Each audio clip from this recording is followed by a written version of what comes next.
This is the luxury world. Get inspired with us today and tomorrow. Rolex is taking significant steps to tackle the notorious waitlists and scarcity of their sought-after timepieces. By expanding their production capabilities through new facilities, they aim to meet the growing demand. However, there are concerns about how this move might affect the thriving gray market. A gray market dealer offers insights into the potential implications, sparking discussions on the future direction of Rolex.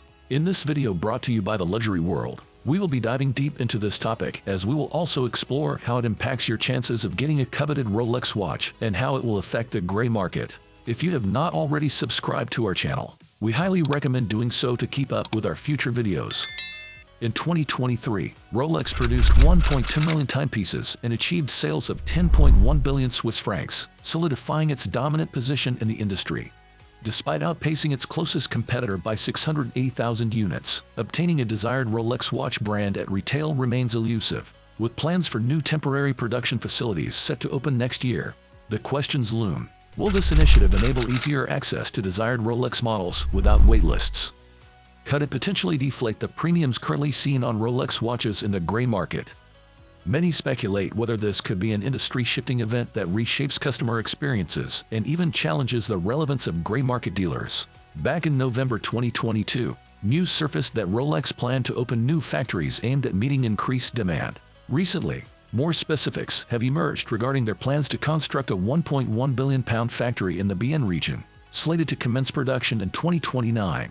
In the interim, Rolex has expanded its manufacturing capacity by establishing 3 temporary factories, each employing between 250 to 300 Rolex staff members. For enthusiasts, collectors, and gray market dealers, this development signals a potential uptick in Rolex production. However, the critical question remains: how long will it take to ramp up production effectively?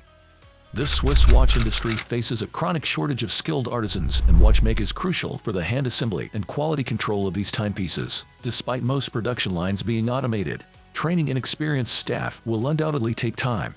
This contrasts sharply with the optimistic narrative often portrayed by mainstream media in the watch industry. The assumption that new production facilities will immediately translate into a larger supply of sought-after Rolex models like the Daytona, GMT Master 2, or Submariner at retail needs scrutiny.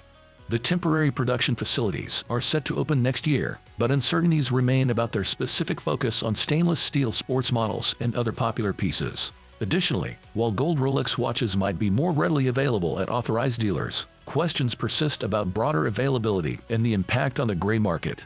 Some of the smaller models, like the 36mm Datejust for ladies, are now available with wait times as short as a couple of weeks.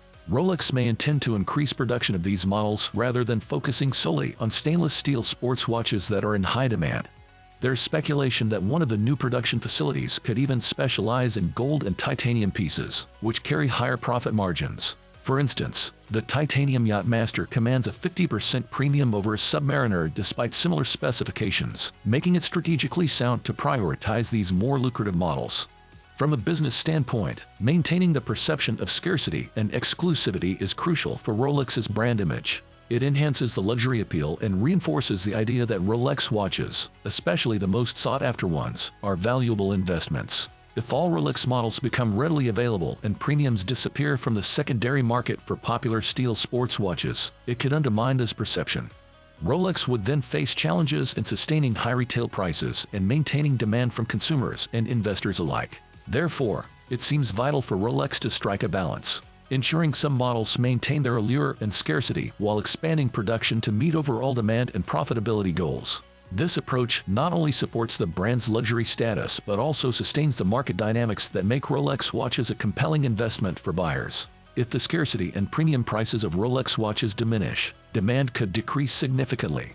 Now, considering the assumption that Rolex's new production facilities, set to open as early as 2025, will alleviate this scarcity and shorten waitlists at authorized dealers, it is important to note that current supply still lags far behind demand.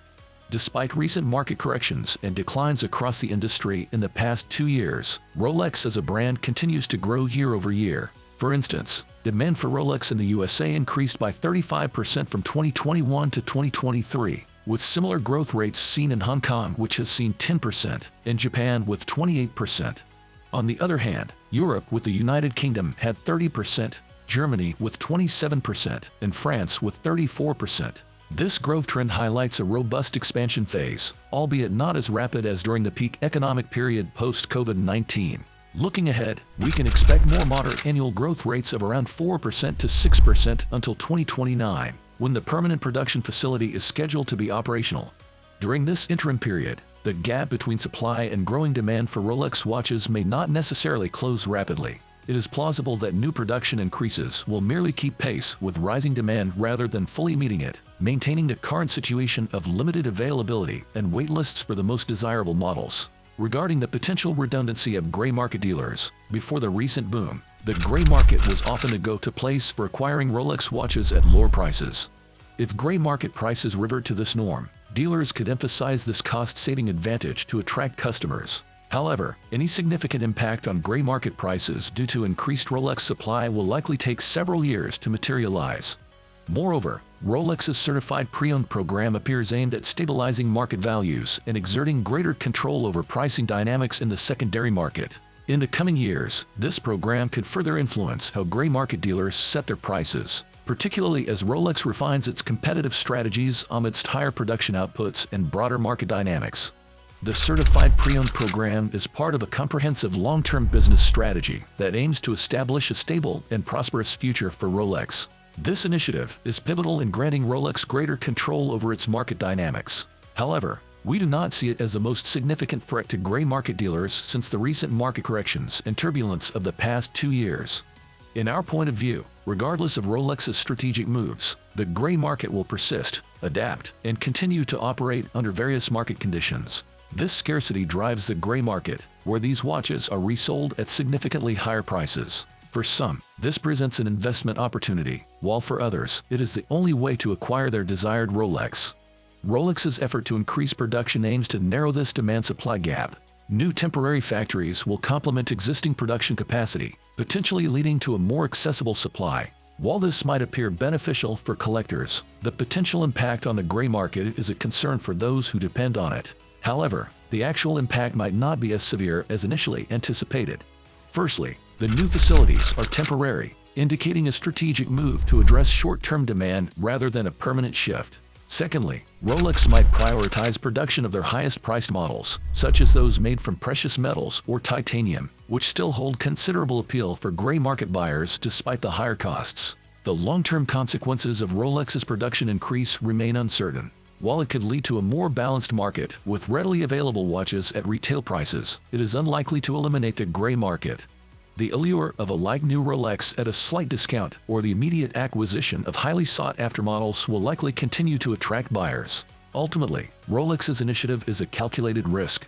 It has the potential to democratize access to their watches but also carries the risk of diluting their brand's exclusivity. Whether this poses the greatest threat yet to the gray market remains to be seen, but one thing is clear: the landscape of Rolex collecting is poised for momentous change. What are your thoughts on the topic we shared in this video? Please let us know by leaving a comment and giving it a thumbs up. Do not forget to subscribe to our channel for future updates. Thank you for watching Luxury World, and we eagerly anticipate your participation in our upcoming videos.